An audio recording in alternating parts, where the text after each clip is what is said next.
Morning, everybody. Today is December 30th, 2025. One more day before 2025 ends.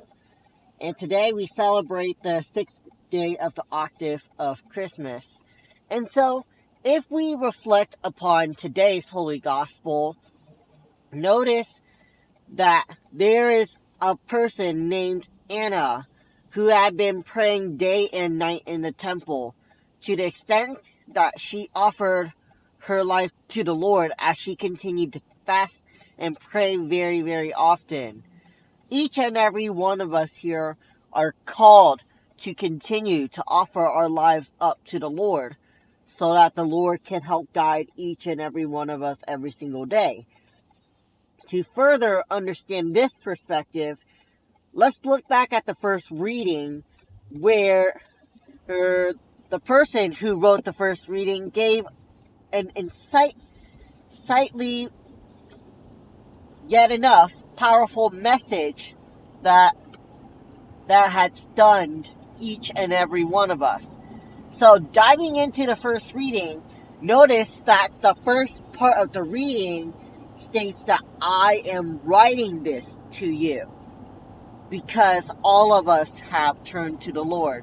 And so, if we are to really understand this, they're really calling into attention all of us who have went through these series of challenges and obstacles in our lives. And here, Jesus is trying to capture all of our attention as he continues to state, do not love the worldly things, for all of them will pass away. Here, what Jesus is reminding each and every one of us is the fact that all of us are going to, at the end of time, go from this life, as what we have here may not last forever.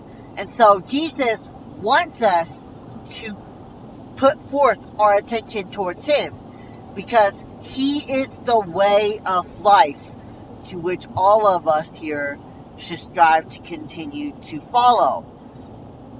And to be able to follow him, we have to make sacrifices so that we can continue to offer our life up to the Lord. And so each and every one of us here, as we continue to live forth our journey of faith, have often need to set aside some time so that we can offer it, so that the Lord can continue to speak to each and every one of us as we continue to progress throughout our journey of faith. And so, with that being said, today's Holy Gospel, it encapsulates all of that, where God had responded to Anna's prayers by Jesus, who is currently in the temple. Which, if we are to pay attention from the Gospel of yesterday, Jesus was introduced to the temple. And so each and every one of us here are reminded that all of us have a mission to which we should strive to continue to accomplish as we continue to progress throughout our journey of faith. But yet again, Jesus wants all of us to set aside some time so that we can continue to pray so that he can be there for each and every one of us. And prayer isn't a waste of time. It is a time where all of us can reunite ourselves back with Jesus as we continue to offer up all of our strengths, all of our weaknesses, all of our own livelihoods, all of our own feelings, all of our own thoughts to the Lord. Everything the Lord really appreciates the more time we spend with him. And the Lord doesn't delay all of us, but the Lord will indeed answer our prayers. And so each and every one of us are called to continue to believe and to act upon what the Lord is telling each and every one of us here to do.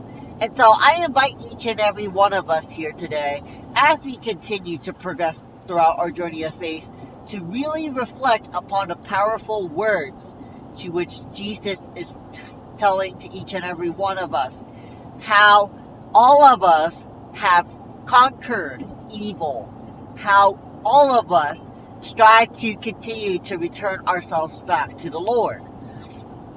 And let us continue to repent. Let us continue to journey ourselves towards the Lord as we continue to move away from loving earthly things, but instead loving God with all of our hearts. Because the loving presence of joy comes from prioritizing Jesus before others and others before ourselves.